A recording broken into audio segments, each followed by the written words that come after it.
오늘 본문은 돈 사랑하기를 그만하라고 시작하고 있습니다. 솔직히 이 설교 강단에서 돈 얘기는 안 했으면 좋겠다는 생각을 많이 합니다. 왜냐하면 이 돈 얘기 자꾸 돈 하면 머리가 돌기 때문이라고 합니다.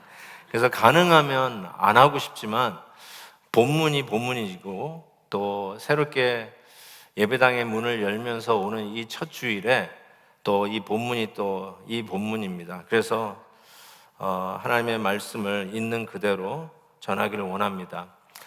다시 한번 이 히브리서의 그 맥락을 짚어보면 여러분들 아시다시피 히브리서 11장 믿음장에서 그 신앙의 선진들의 모습들을 통해서 믿음의 성격이 어떻는지, 믿음이 어떻게 우리의 삶 속에서 나타나는지를 아주 잘 설명해 주셨습니다. 그러면서 후반부 12장, 13장 넘어오면서 이제 마무리하는 단계에 이 믿음이 우리의 삶 속에 그러면 어떻게 적용되어야 되는가? 특별히 외부적인 압박이 있고 핍박이 있고 어려움이 있고 환경이 녹록지 않은 상황 속에서 어떻게 하면 우리가 신앙을 잘 지켜서 특별히 교회라고 하는 컨텍스트, 교회가 나누어지지 아니하고 교회가 든든히 하나 되어서 이 외부적인 환경을 잘 뚫고 갈 수 있는 말씀을 하면서 성도 사랑하기를 계속하라라고 말씀을 시작했죠. 그런데 지난주에는 하나님이 쳐놓은 울타리 밖에서의 사랑은 그만하라고 그랬습니다. 그리고 오늘 본문 말씀이 돈 사랑하기를 그만하라 그러면서 결국은 이것이 우리를 지키는 길이요 무엇보다도 교회를 건강하게 지키는 일임을 분명하게 얘기하고 있습니다. 왜 이렇게 돈 설교를 하는 것이 이렇게 예민해질까라는 생각을 좀 해보게 됐는데 실은 섹스나 지난주 설교 또 돈이 이것만큼 우리의 삶에 밀착되어 있는 것이 없기 때문에 그렇습니다. 그래서 이 히브리서 설교자는 너무 달라붙어 있으니까 그래서 제대로 못 보니까 좀 요즘 영어로 바꾸면 소셜 디스턴스, 사회적 거리를 좀 띄어서 한번 하나님의 말씀에 입각해서 객관적으로 정밀하게 좀 들여다보라. 이게 붙어 있어가지고 너무 예민해서 건드리면 아파서 잘 건드리지 않으려고 그러는데 실은 이것이 우리 교회를 지키는 일에 너무나 중요한 일이라고 하면서 이 히브리 설교자는 좀 소셜 디스턴스, 사회적 거리를 두고 한번 생각해 보라고 권면하는 것이죠. 이미 설교자는 이 히브리서 설교자는 이 히브리서에서 이 돈에 대한 문제를 이미 다루었어요. 실은 언급을 하셨어요. 10장에 보면 고난의 큰 싸움을 견뎌낸 것을 생각하라 라고 얘기했어요. 그러니까 틀림없이 어떤 어려움을 통과해 가고 있는 이 히브리서 교회, 근데 이것이 어떤 것인가 구체적으로 보면 34절에는 이렇게 돼 있죠. 너희가 갇힌 자를 동정하고, 믿음 때문에 갇힌 자가 있었던 거죠. 그 다음에 너희 소유를 빼앗기는 것, 재산 손해가 있었던 거죠. 돈을 잃어버린 것이죠. 신앙 때문에 돈에 손실이 온 겁니다. 그런데 그것도 기쁘게 당한 거라고 얘기하면서 이 재정적으로 큰 어려움이 있었던 교회를 생각하면서 이 일에 흔들리지 말고 시험 들지 말고 오히려 돈 사랑하는 함정에 빠지지 말고 돈 사랑하기를 그치라 라고 이야기하고 있는 것이죠. 성경에서 가장 주제별로 가장 많이 다룬 주제가 있다면 실은 돈입니다. 돈에 대해서 상당히 많이 다루고 있고 실은 예수님의 비유문을 보더라도 비유문의 80%가 씨 뿌리는 비유, 이게 밤중에 신랑 맞는 이런 5 처녀의 비유, 이런 모든 비유들을 보면 80%가 전부 다 돈 얘기입니다. 이렇게 돈에 대한 이야기를 많이 하는 이유는 그만큼 우리의 생활에 아주 중요하고 특별히 성도의 생활에서 이거를 제대로 하지 않으면 큰일 나기 때문에 누누이 말씀해 주셨다고 생각합니다. 예수님은 심지어는 마태복음에서 돈이야말로 하나님과 유일한 라이벌이라고까지 얘기하죠. 한 사람이 두 주인을 섬기지 못할 것이니 혹 이를 미워하고 저를 사랑하거나 혹 이를 중히 여기고 저를 경히 여깁니다. 너희가 잘 보세요. 하나님과 재물을 겸하여 섬기지 못하느니라. 구약시대에 바알신을 섬기고 아세라신을 섬기고 이런 여러 가지의 신들은 어떤 면에서는 하나님하고 좋게 비교가 안 되죠. 게임이 안 돼요. 그런데 하나님과 거의 맞먹는 라이벌이 생겼는데 그게 돈이다, 재물이다라고 이야기하시는 것이죠. 왜 그럴까요? 돈이 가지고 있는 매력과 파워, 힘이 있기 때문에 그렇습니다. 그래서 디모데전서 6장에서는 돈을 사랑함이 일만하게 뿌리가 된다라고 이야기를 합니다. 그 철강 재벌 앤드류 카네기가 아니라 미국 작가이면서 이 자기 증진, 셀프 프로모팅 스피커인 데일 카네기가 이런 얘기를 했어요. 고난을 이겨내는 사람이 100명이라면 번영을 이겨내는 사람은 한두 명에 불과하다. 특히 우리 한민족은 고난에 강한 민족 아닙니까? 이런 일제강점 시기를 통과하고 남북이 갈려서 싸우는 6.25 동란을 통과하고, 그리고 저와 여러분들은 이민에 와서 이 땅에서 개척을 하고 맨주먹으로 일어서는, 정말 고난에는 정말 불굴의 의지로 이 고난을 타개하는 데 있어서 우리 한민족만큼 잘하는 민족이 있을까 싶을 정도로. 그래서 고난의 앞에서는 고난의 숲을 뚫고 가는 게 100명이라고 한다면, 번영, 이 돈의 문제에 있어서는 이 번영의 문제를 통과하는 사람은 한둘에 불과하다는 이 데일 카네기의 말을 우리는 곱씹어 볼 필요가 있다고 생각합니다. 돈의 본질은 악하지 않습니다. 오늘 말씀을 잘 보세요. 돈을 사랑함이 일만하게 뿌리지 돈 자체가 본질적으로 악하다라고 이야기하지 않습니다. 그런데 돈은 본질적으로 악하지는 않지만 본질적으로 위험합니다. 저는 그래서 돈을 칼에다가 비유합니다. 잘 드는 칼. 칼은 본질상 악하지 않습니다. 칼이 왜 악합니까? 요리를 하는데 쓰는 도구 아닙니까? 수술하는 데 쓰는 도구 아닙니까? 그런데 칼은 본질상 위험합니다. 꼭 돈이 이와 같아요. 본질상 악은 아니나 본질상 그 자체가 날카롭고 예리하기 때문에 위험합니다. 그래서 칼을 잘 다루어야 하듯이 돈도 잘 써야 합니다. 우리가 잘못 쓰는 표현 중에 돈은 축복이라는 표현을 우리가 간혹 쓸 때가 있어요. 돈을 많이 얻게 되면 와, 복을 많이 받았다. 부자가 되면 축복을 많이 받았다. 뭐 이런 식으로 우리가 표현할 때가 있는데, 실은 성경이 전혀 인도를 하지 않는 철학이죠. 돈은 축복이 아닙니다. 돈은 은사입니다. 다시요. 돈은 축복이 아니라 은사입니다. 그래서 돈을 많이 벌었다는 말은 축복을 많이 받았다가 아니라 은사를 많이 받았다라고 표현해야 성경적입니다. 은사는 뭐예요? 남보다 더 많이 가진 거를 은사라고 합니다. 손재주가 많으시면 손재주에 은사가 있는 거예요. 또 뭐죠? 자기가 노래를 잘하면, 남보다 노래를 잘하면 노래에 은사가 있는 거예요. 그 은사의 특징은 뭐냐면 남을 위해서 써야 그 은사가 제대로 발휘되는 것이죠. 자, 그런 의미에서 돈은 축복이 아니라 은사입니다. 그래서 이 은사를 남을 위해서 잘 쓰셔야 합니다. 이 은사에 대한 예수님의 비유가 있죠. 달란트 비유예요. 5달란트, 2달란트, 1달란트. 근데 이 은사를 1달란트를 가진 사람이 쓰질 않았어요. 땅에 묻어넣었어요. 그때 주님께서 이렇게 얘기하죠. 악하고 게으른 종입니다. 많은 분들이 1달란트, 에게 조금 받았으니까 그렇죠 라고 하는데, 1달란트는 몇 밀리언 달러입니다. 몇 밀리언 달러. 그렇게 생각하시면 돼요. 여러분이 한평생 만질 수 없는 정도의 돈이 1달란트라고 생각하시면 돼요. 그러니까 2달란트, 5달란트 큰 의미가 없어요. 어떤 의미에서. 전부 다 상상을 초월하는 돈이죠. 그런데 그 은사를 여러분이 받으셨는데 그걸 땅에 묻어놨어요. 남을 위해서 쓰지 않은 거예요. 그러면 악하고 게으른 종. 저는 돈이 그런 의미에서 축복이라고 이야기하기 전에 은사라고 말씀을 드립니다. 그런 차원에서 이 은사를 잘 쓰는 것이 믿음의 모습입니다. 잘 써야 믿음이 있는 것이죠.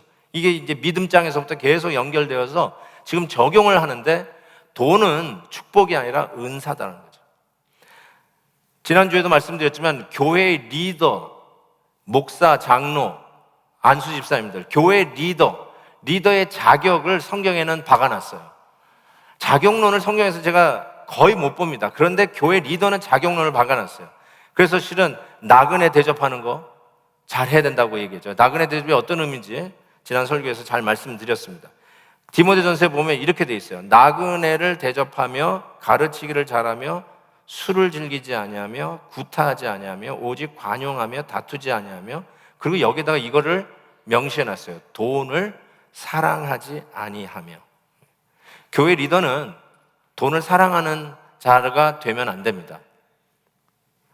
쉽게 얘기해서 목사는 돈을 사랑하는 교회 목사가 되면 큰일 납니다. 장로님들도 마찬가지예요. 돈을 사랑하는 분이 장로가 되면 그 교회 참 힘듭니다. 그래서 다른 건 몰라도 교회 리더는 돈을 사랑하지 말아야 된다는 거예요. 저는 교회 리더를 세우는 데 있어서 가장 중요한 책임을 맡아 있는 사람입니다.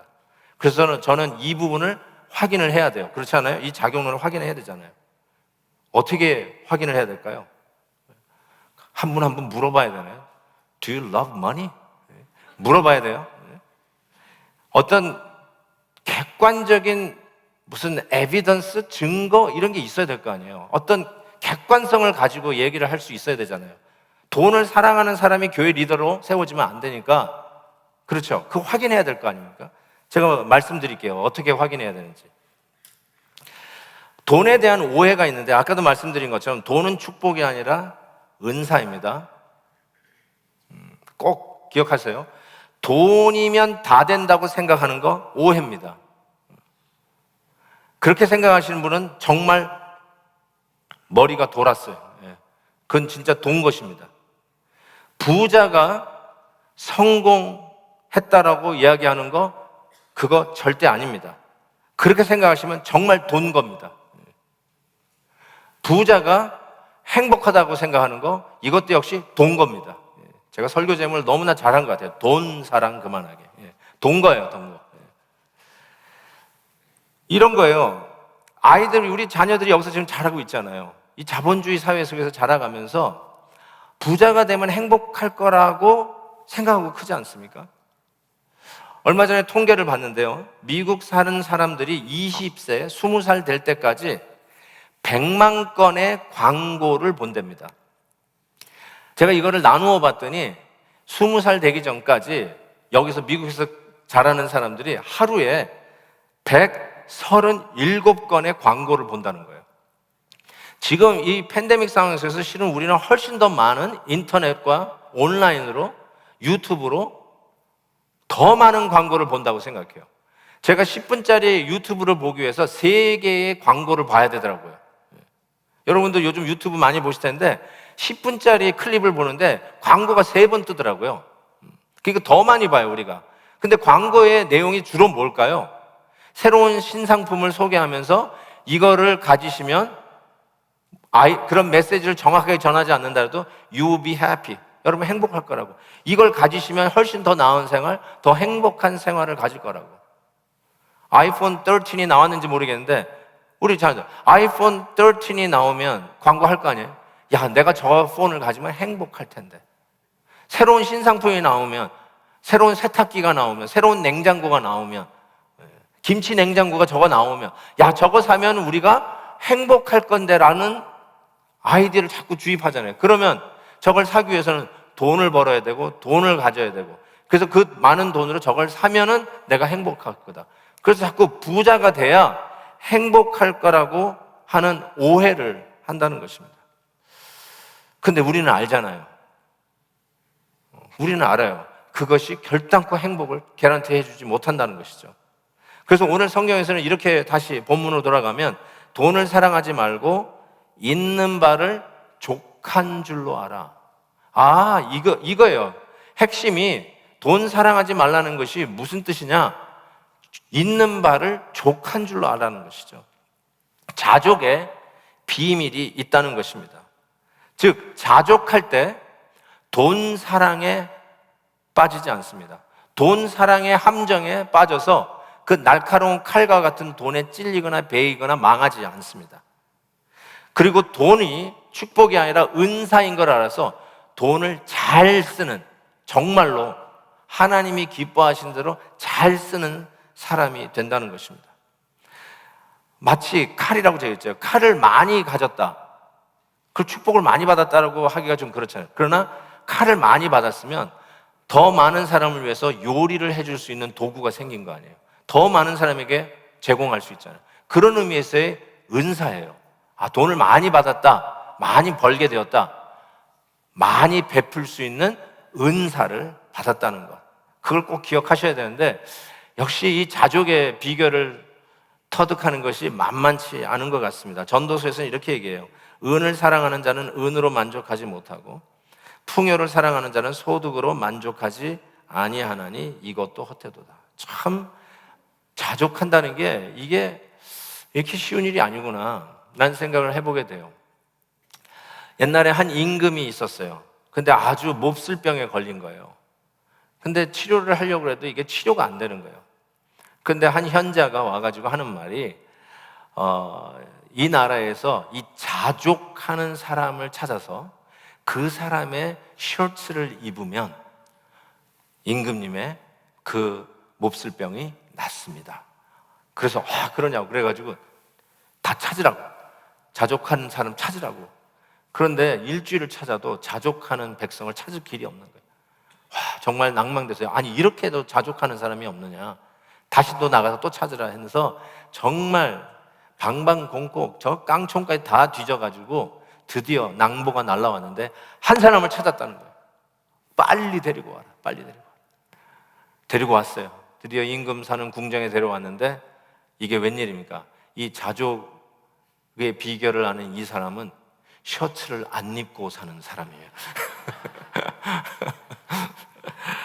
무슨 얘기겠어요? 그만큼 힘들다는 것이죠. 이 자족 얘기하니까 여러분도 떠오르셨겠지만 빌립보서 4장 말씀이 떠오릅니다. 사도 바울이 이런 이야기를 했어요. 내가 궁핍함으로 말하는 것이 아니라 어떠한 형편이든지 나는 자족하기를 배웠다. 나는 비천에 처할 줄도 알고 풍부에 처할 줄도 알아 모든 일 곧 배부름과 배고픔과 풍부와 궁핍에도 처할 줄 아는 일체의 비결을 배웠다. 배웠노라에 제가 하이라이트한 이유가 뭘까요? 자족은 배우는 거예요. 그냥 습득되는 게 아니라 You have to learn it. 배워야 된다는 것을 의미합니다. 결심한다고 그냥 자족이 생기는 게 아니라요, 배우는 것이라는 거예요. 그래서 이 배우지 않으면 이 신앙인에게 있어서 이것만큼 큰 함정이 되는 게 없다는 것이죠. 마치 돈이, 칼이 악은 아니나 그 자체로 위험하듯이 돈이 정말 우리의 신앙생활에 위험한 요소로 작용한다는 것입니다. 성경은 돈 사랑을 확실하게 우상으로 규명했습니다. 근데 이 자족을 못 배워서 돈 때문에 넘어진 자들이 너무나 많습니다. 선지자 발람, 그가 아무리 선지라도 이 발람이 불의한 삭, 바로 이 돈 때문에 넘어졌습니다. 우리가 찬송에 아골골짝 빈들에도 내 복음 들고 하는데 그 아골골짝이 누가 죽은 자리입니까? 바로 돈 때문에 넘어졌던 아간. 그 아간 때문에 아이성에서 수많은 사람들이 죽었습니다. 그리고 그는 그 돈 때문에 돌 맞아 아골골짜기에 묻힙니다. 또한 엘리사 선지자의 종 게하시가 바로 이 돈 때문에 넘어지지 않습니까? 나만 장군이 자기의 그 문둥병을 고치기 위해서 엘리사에게 왔다가 고침을 받고 가잖아요. 그 모든 선물 주겠다고 그러는데 엘리사 선지자가 사양하지 않습니까? 근데 그거 받고 싶어가지고 뒤쫓아가가지고 그거 받아내잖아요. 엘리사가 뭐라 그래요? 너 평생에 그 문둥병 갈고 살이라. 결국은 돈 때문에 남은 생에 문둥병을 안고 살아갑니다. 부자 청년이 예수님에게 찾아왔지만 돈 때문에 결국 예수님을 떠나갑니다. 예수님의 제자 가룟 유다가 은 30에 자기의 스승을 팝니다.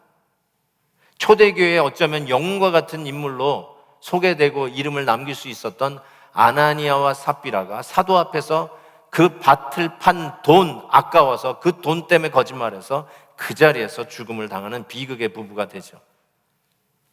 사도 바울 감옥에 갇혀있는 사도 바울 신문하는 가운데 그 신문하는 바울에게서조차 돈을 좀 더 뺏으려고 신문했던 벨릭스 총독. 결국 돈 때문에 야비하고 비굴한 정치인, 파렴치한 정치인으로 우리에게 남겨져 있습니다. 어떻게 보면 자족하기를 우리가 배울 수 있을까요? 이렇게 위험한 돈의 함정에 빠져서 베이고 그 돈 때문에 망하는 자가 아니라 어떻게 하면 이 자족의 비결을 배울 수 있을까요? 히브리서 설교자가 본문에 이렇게 얘기합니다. 다시 봅니다.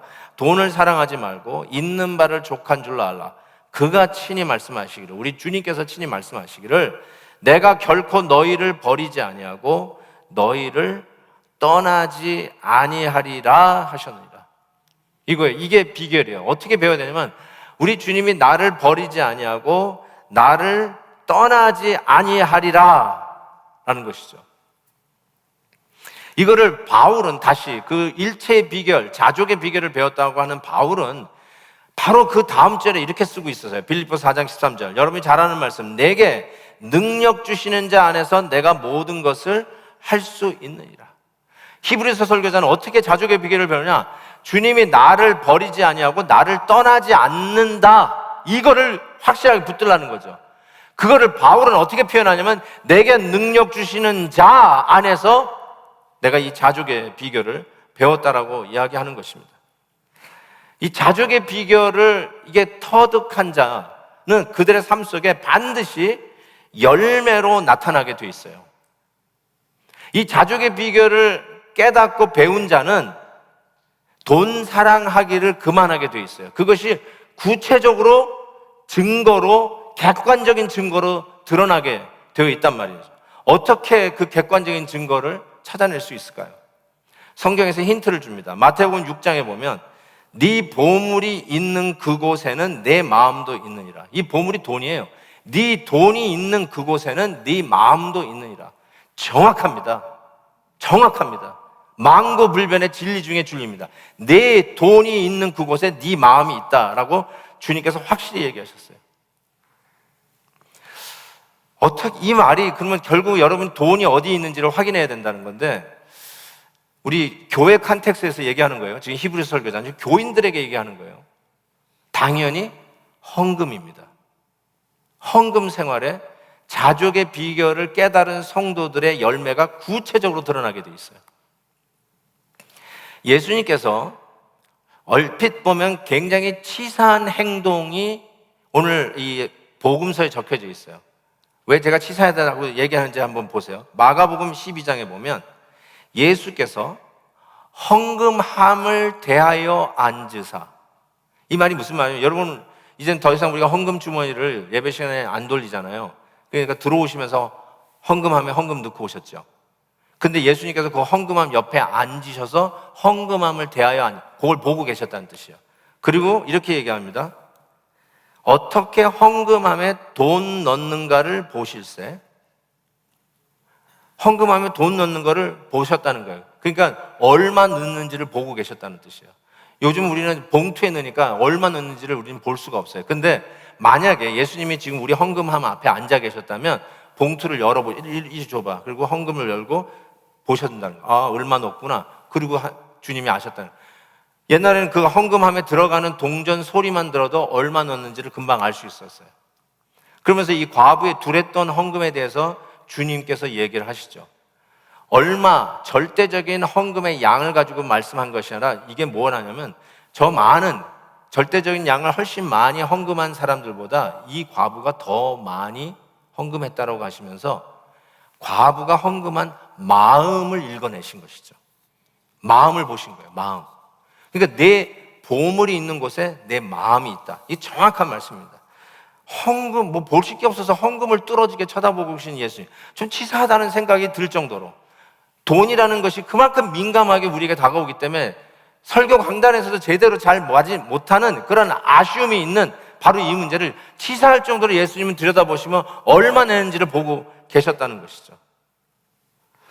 헌금에 결국은 여러분의 마음이 담긴다는 것을 말씀하고 있는 것이에요. 그래서 뭐가 담겨져 있냐? 자족의 비결이 담겨져 있는 헌금. 그 자족의 비결이 뭐냐? 하나님이 우리를 결단코 버리지 아니하시고 하나님이 우리를 떠나지 아니하고 우리와 함께 하신다는 바로 그 약속 말씀입니다. 절대로 떠나지 아니하고 절대로 버리지 않을 것이다. 우리는 이 코로나 상황 속에서 힘들잖아요. 비즈니스가 안 되고 비즈니스가 문 닫은 게 얼마나 많습니까? 그래서 옛날에는, 코로나 전에는 돈이 우리를 떠나지 않아서 돈이 우리를 지켜주고 돈이 우리의 힘이고 돈이 나의 능력이고 돈이 우리에게 모든 걸 가능하게 해준다고 생각하고 살았는데, 이 코로나를 통해서 돈이 없어지기 시작하면서 근심 걱정이 오는데, 이제는 무엇이 나를 지켜주나, 무엇이 나를 붙들어주나, 무엇이 나에게 위로가 될까, 무엇이 나를 지켜줄까. 그리고 돈 염려를 하잖아요. 돈 사랑하기를 시작하잖아요. 돈이 없으니까 난 죽을 것 같아. 돈이 없으니까 난 불안해. 돈이 없으니까 두려워. 이러고 있는데, 지금 이 히브리 설교자가 정말 만만치 않은 어려운 상황 속에 있는 그 히브리서 성도들에게 뭐라고 얘기하냐면, 돈 사랑 그만해라. 즉 돈이 너를 지켜준다고 생각하는 거 그만해라. 돈이 너의 안위가 되고 돈이 너를 지켜주는 능력이 된다는 생각하지도 마라. 그걸 치유하는 자족의 비결이 뭐냐?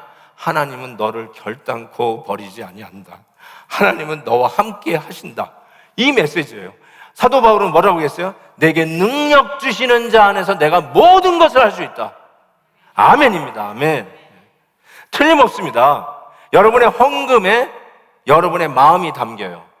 그리고 돈 사랑하는 자를 교회 지도자로 세우면 안 된다는 말씀에 저로서는 여러분의 헌금을 볼 수밖에 없어요.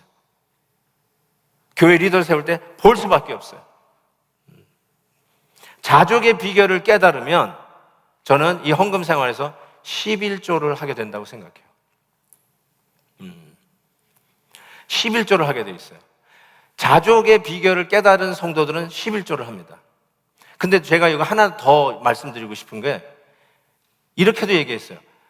할 마음은 없는데 억지로 11조를 할 수도 있어요. 힘든데 할까 말까 주저하면서 할 수도 있어요. 배움을 못 받았는데 믿는 집에 시집 와서 시어머니가 무서워서, 시아버지가 무서워서 너 11조 하니? 그 말 때문에 살림이 쪼달리는데도 시부모님 무서워서 억지로 11조 하는 이제 입문한 며느리도 있을 수 있을까요? 그런데 11조를 하면 자족의 비결을 배워요. 이게 둘 다 성립돼요. 자족의 비결을 깨달은 자가 11조 생활을 하고요. 그리고 억지로라도 11조 생활을 하면 자족의 비결을 배우게 됩니다. 100불 벌 때 10불 하지 못하면 100만 불 벌 때 10만 불 헌금 못합니다. 많은 분들이 좀 벌면 하겠다고 그러는데 이거는 철칙입니다. 100불 할 때 10불을 못하면 얼마를 벌어도 11조 못합니다. 돈 많이 있는 사람이 11조 하는 게 아니에요. 믿음 있는 사람, 즉 자족의 비결을 아는 사람이 10의 1조를 하게 돼 있어요. 저는 우리 어머니 여기 앉아 계세요. 저는 어머니한테 11조를 배웠습니다. 11조 해야 된다고 배웠어요.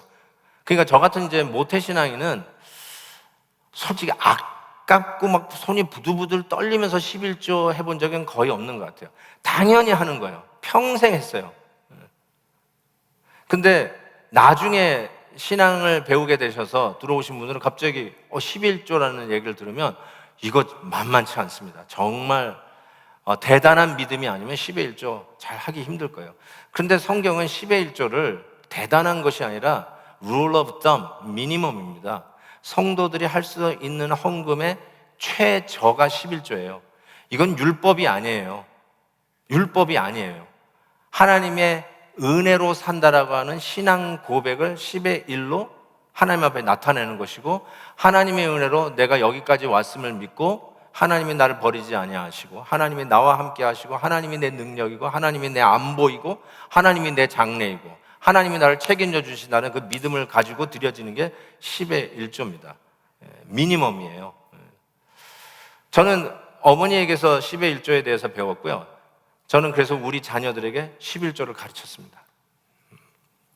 내 자녀에게 10의 1조를 실은 10의 1조가 아니라 10의 2조를 가르쳤어요. 그게 뭐냐면 아이들이 무슨 돈을 벌어요 어렸을 때. 근데 이게 세뱃돈, 뭐 용돈 이렇게 받으면 우리는 이렇게 정기적으로 용돈은 안 줘요. 우리 집은 아이들에게 그렇게 용돈을 안 주는데 어쨌든 뭐 할머니 할아버지한테 받았던 거, 뭐 세뱃돈, 뭐 생일날 뭐 받는 거, 뭐 이런 거 있으면 10의 1조를 하나님 앞에 드리라고 그랬고, 그 다음에 하나 더 가르친 거는 또 10의 1을 떼서 아버지에게 가져오라고 그랬어요. 엄마 아빠한테 가져오라고 그랬어요. 여러분 한번 해보세요. 제가 이 아이들에게 부모에게 10의 1조를 떼는 것 때문에 너무너무나 고마워요. 지금도 10의 1조는 하지 않습니다. 지금 이제 엄마 아빠한테 자기 10의 1조를 가져오지는 않지만, 그러나 열매가 있어요. 그게 뭐냐면 애들이 엄마 아빠에게 후회해요. 우리 큰딸이 시집 가기 전에 뭐 집거리 같은 월급으로 이렇게 돈을 벌어오는데 엄마 아빠 생일 선물 되면, 쉽게 해서 100불 벌면 100불어치 선물을 사가지고 와요. 그래서 엄마 아빠로서는 너무 미안하고 뭐 이렇게까지 하나 할 정도로 그렇게 가져와요. 근데 지금 보면 얘가 왜 엄마 아빠에게 후할까? 엄마 앞에 11조 떼는 걸 배웠거든요. 어렸을 때부터 세뱃돈 그거 떼는 거 배웠거든요. 그리고 마음이 후한 것이 하나님 앞에 10의 1조를 하는데, 제가 우리 사돈이 우리 교회 권사님 아니세요? 우리 아마 여기 계시나 모르겠어요. 근데 내가 너무 고마운 게요, 우리 사위 에릭이 내가 너무너무 좋은 게 뭐냐면 10의 1조를 하는 사위예요. 난 그게 너무너무 좋았어요. 그래서 우리 사위가 다 결혼하면서 소위 성도님들이 그래도 축하한다는 축의금에 10의 1조를 탁 떼서 하나님 앞에 드리는데 그렇게 좋을 수가 없더라고요. 그런데 그것이 어떻게 나타나면 얘네들이 우리 영어권 저스틴 목사님, 댄 목사님에게 그렇게 잘해요. 너무너무 잘해. 난 그게 너무 좋아요. 어렸을 때부터 성도님들이 사과 한 박스 사와더라도 사과 깎으면서도 이거 어느 집사님이 우리에게 선물로 주신 건데 그분들을 축복하면서 살고, 그리고 제가 꼭 한 말, 너도 크면 앞으로 목사님에게 잘해라. 근데 그게 우리 아이들의 신앙에 이 11조 헌금이 그런 후한 마음으로 해서 지금 목사님들에게 잘하고요. 지난번 보니까 목사님 자녀들 많잖아요. 우리 저스틴 목사님 넷 낳았어요. 넷. 예. 누구 닮아가지고 넷 낳았어요. 그 아이들 하나하나 챙기면서 선물 포장하는 걸 내가 보면서 정말 고맙다라는 생각이 들어요. 제가 받은, 우리 성도들에게 받은 사랑이요, 우리 애들이 섬기는 목사님에게 하는 걸 보면서 이게 어떻게 이런 후한 마음들이, 이런 넉넉한 마음들이 우리 아이들에게 있을까? 10의 1조, 자족의 비결을 배운 자들의 열매죠. 제 친구 이야기를 하나 하고 메시지를 정리하겠습니다. 제 친구 타주에 살고 있는 우리 중학교 동기 동창인데요, 미국에 이제 법인장으로 왔다가 이제 영주권을 받고 본사로 들어가지 않냐고 이제 미국에 정착하게 된 친구예요. 정착하면서 세탁소를 시작했습니다. 저희 부모님도 세탁소를 하셨지만 이게 만만치 않은 비즈니스잖아요. 그런데 이제 하면서 이 친구가 옛날에 이 뇌종양으로 수술을 했었어요. 근데 이것이 작년에 재발을 했어요. 그럼에도 불구하고 이제 교회에서 재정 집사님을 맡아서, 우리 같으면 이제 재정 팀장이죠. 그런데도 그 어려운 상황 속에서도 교회를 그렇게 잘 섬기더라고요. 근데 뇌 수술을 받았죠. 그런데 이 코로나가 또 닥친 거예요. 그러니까 우리 세탁업 하시는 분 아시지만 뭐 직장을 나가야 옷을 갈아입죠. 그래야 뭐 세탁소에 옷을 맡기죠. 그러니까 세탁소도 잘 안 되는 거죠. 막 정말 허리를 졸라매야 하는 그런 상황 속에서도 정말 힘들지만 하나님 앞에 할 것 열심히 하는 정말 충성된 집사님이에요. 그런데 작년에 그 어려운 살림에 또 어려움이 겹친 게 뭐냐면, 그 블랙 라이브스 매터라고 하는 시위가 미국 전국적으로 번졌습니다. 근데 시위하는 거는 괜찮지만 그것이 폭도로 변하면서 그냥 닥치는데도 지나가면서 가게 때려 부시고 창문 뚫고 들어가서 있는 물건들 막 약탈하는 그런 일들이 비일비재하지 않았습니까? 그래서 우리 LA에서도 또 LA 폭동 같은 것이 일어나는 것이 아니고 얼마나 우리가 조마조마했습니까? 우리 몇몇 성도님들은 그 일로 인해서 또 가게에 여러 피해도 당한 성도님들이 계십니다. 우리 친구도 마찬가지였어요. 야, 어떻게 그런 일이 거기도 생기냐. 그러니까 이 뉴스에서 알려주는 거죠. 이제 시위대가 몇 시부터 이제 여기 시작되니까 전부 다 비우라는 거죠. 아니면 정말 보장할 수 없잖아요. 그래서 이 친구도 가게 문을 닫고 일찍 집에 들어가서 주여 지켜달라고 하는데 아니냐 다를까 이제 시위대 이런 것들이 계속 반영이 나오는데 저녁 먹을 쯤에 이제 아이들이 TV 보다가 막 비명을 지는 거예요. 우리 세탁소가 TV에 나왔다고. 그런데 막 그 세탁소 이름을 불러가면서 이 뉴스 리포터가 그 세탁소가 지금 is broken down.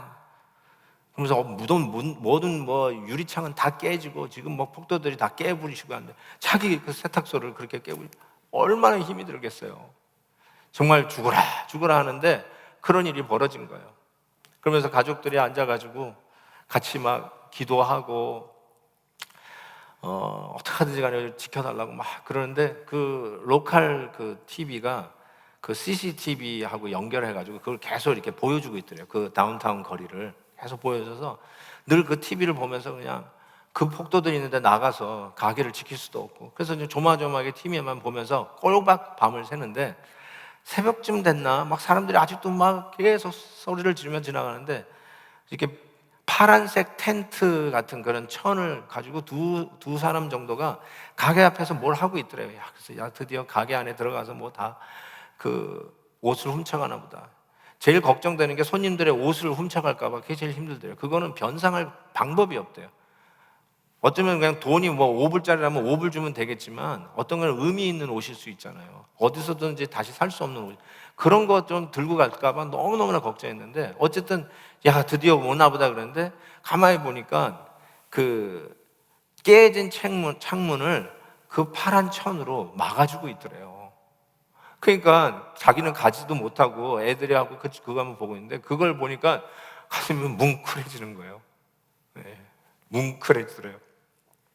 거의 잠을 못 자다시피 하고 밤을 새고 새벽같이 이제 가게에 나갔대요. 그래 들어갔더니 그냥 가게 안에 그냥 돌덩어리들이 얼마나 던져져 있는데 다 유리창 깨고 들어오는 것이죠. 근데 둘러보는데 옷은 하나도 손을 안 댔다는 거예요.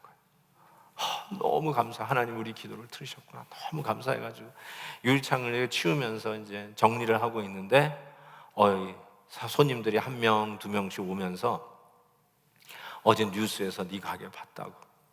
그러면서 이렇게 위로 카드를 하나씩 주고 가는데 한 60여 장의 위로 카드를 받았다는 거예요.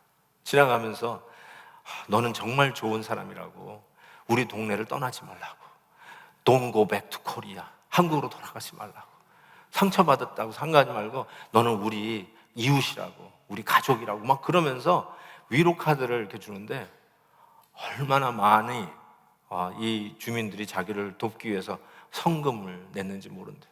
너무 고맙고 그러고 있는데 이게 웬일이냐. 그런데 한 사람이 지나가면서 이렇게 캐시 20불짜리를 이렇게 카운터에 딱 놓는 거예요. 뭐냐고 그랬더니 내가 이번 코비드-19 때문에 직장을 잃었다고. 그래서 내가 이것뿐이 너를 도울 수 없어서 정말 미안한데 힘내라고 하면서 20불 캐시를 탁자에 놓고 가더라고요. 그걸 받아들고 부부가 같이 주저앉아 울었대요.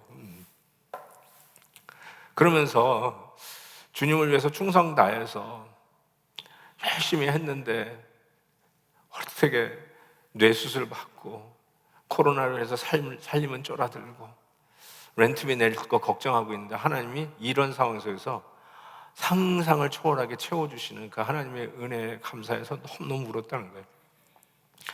그런데 일어나자마자 갑자기 유리창 고치는 사람이 와가지고 유리창을 막 갈더래요. 그래서 뭐 하고 있는 거냐 했더니 한 익명의 우리 이웃이 자기 이름 밝히지 말라고 그러면서 저 사람 저 유리창 깨진 거 자기가 돈 다 낼 테니까 좀 바꿔달라고. 그 유리창 그 엄청나게 큰 유리창 바꾸는 것도 수천 불이 들 텐데 그걸 다 이렇게 박아주면서 이 하나님의 은혜를 이걸 어떻게 얘기해야 될지 모르겠다. 자기는 진짜 매 순간순간마다 때로는 어려워서 억지로 아깝지만 그래도 하나님 앞에 드렸는데 하나님이 채우시는 방법이 놀랍다고, 계산이 되지 않는 거예요. 하나님이 이렇게 채워주셨다고 이야기를 하는 것입니다. 바로 이 친구가 이 이야기를 하면서 저에게 제가 생각났던 메시지가 이거예요. 고린도후서에 이런 말씀, 근심하는 자 같으나 항상 기뻐하고, 이 말씀이요, 가난한 자 같으나 많은 사람을 부유하게 하고, 아무것도 없는 자 같으나 모든 것을 가진 자로다. 이게 바로 자족의 비결을 깨달은 성도의 모습이죠. 가난한 것 같지만 실은 많은 사람을 윤택하게 하는 자고, 아무것도 없는 것 같지만 실은 다 가진 자의 이 자유. 이게 복음의 멋진 모습 아니겠어요? 돈이 우리의 목을 쥐고 있다고요? 돈이 우리의 미래라고요? 돈이 내 능력이라고요? 돈이면 다 된다고요? 아니요. 히브리서 설교자, 하나님이 너를 버리지 않고 하나님이 너를 떠나지 않을 것이다. 하나님이 내 보장이요, 하나님이 내 미래요, 하나님이 나를 지키신 자요, 하나님이 나의 능력이라는 거죠. 어떻게 이 복음을 우리는 깨닫고 이 자유함을 누릴 수 있을까요? 예수님이 여러분으로 하여금 이 부요함과 자유함을 누리기 위해서 예수님이 가난해지시는데 정말로 적나라하게 가난해지신 거 아닙니까? 고린도후서 8장에 우리 주 예수 그리스도의 은혜를 너희가 알거니와 부요하신 이로서 너희를 위하여 가난하게 되심은 그의 가난함으로 말미암아 너희를 부요하게 하심이라. 우리 주님이 얼만큼 가난해지셨습니까? 십자가에서 발가 벗겨지기까지 예수님의 그 겉옷을 로마 병정이 제비 뽑아 나누어 그 마지막 제사님 것까지도 다 착취하고 빼앗아가는 그 정도로 가난해지셨잖아요. 예수님이 십자가에 달리실 때 중요한 부분은 가렸다고요? 천만에 만만에 말했어요. 홀딱 다 완전히 벗겨졌어요. 그 정도로 가난해지셨어요. 왜요? 그리하여 저와 여러분이 아무것도 없는 것 같지만 남을 부욕해 하는 자요, 가진 거 없는 것 같지만 다 가진 자로서의 이 복음 안에서의 부요함을 누리게 하기 위해서 우리 주님이 가난해지셨다는 것입니다. 사랑하는 성도 여러분, 이 복음 안에서의 부요함을 누리는 자는 결단코 돈의 함정에 빠지지 않습니다. 복음의 부요함을 누리는 자는 결단코 칼이 우리를 베이듯이 돈에 베이지 아니하고 돈을 은사로 보고 돈 많은 게 잘 사는 게 아니라 돈 잘 쓰는 게 잘 사는 자인 것을 깨닫고 주의 영광과 주님이 원하시는 일을 위해서 너희롭게 남을 복되게 하는 자의 손을 펴고 베푸는 자가 될 것을 믿습니다. 우리 이 찬송 같이 했으면 좋겠습니다. 정말 만만치 않은 상황 속에서 우리 하나님께서 오늘도 우리에게 주신 말씀, 그러기에 돈 사랑 그만하고 자족하기를 배워라. 하나님이 너를 떠나지 아니하고 너를 버리지 아니하실 것이다. 너무나도 귀한 말씀이죠. 사람이 돈 가지고 유업하죠? 누가 나를 대항하리요? 누가 나를 위협하리요? 누가 나를 함부로 할 수 있겠느냐? 돈 가지고 나를 협박 공갈을 못한다. 나는 하나님 안에서 자족하는 자인 것을 우리가 선포하면서 실은 어렵고 힘든 가운데서도 우리의 두려움의 기도가 되고, 그리고 우리의 궁핍함을 우리 하나님이 채워주시는 은혜를 우리는 더욱더 받게 될 거라고 생각합니다.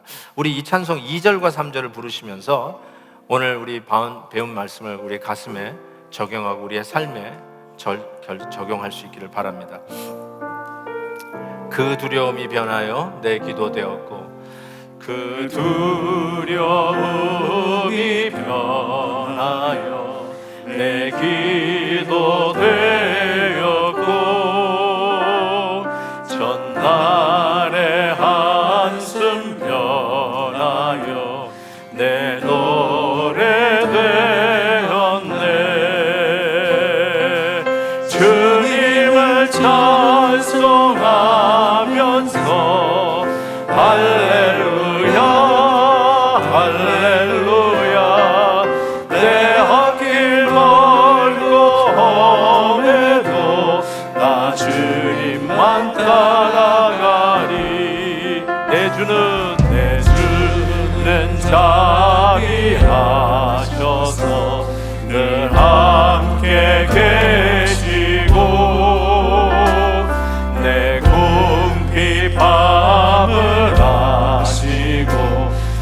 채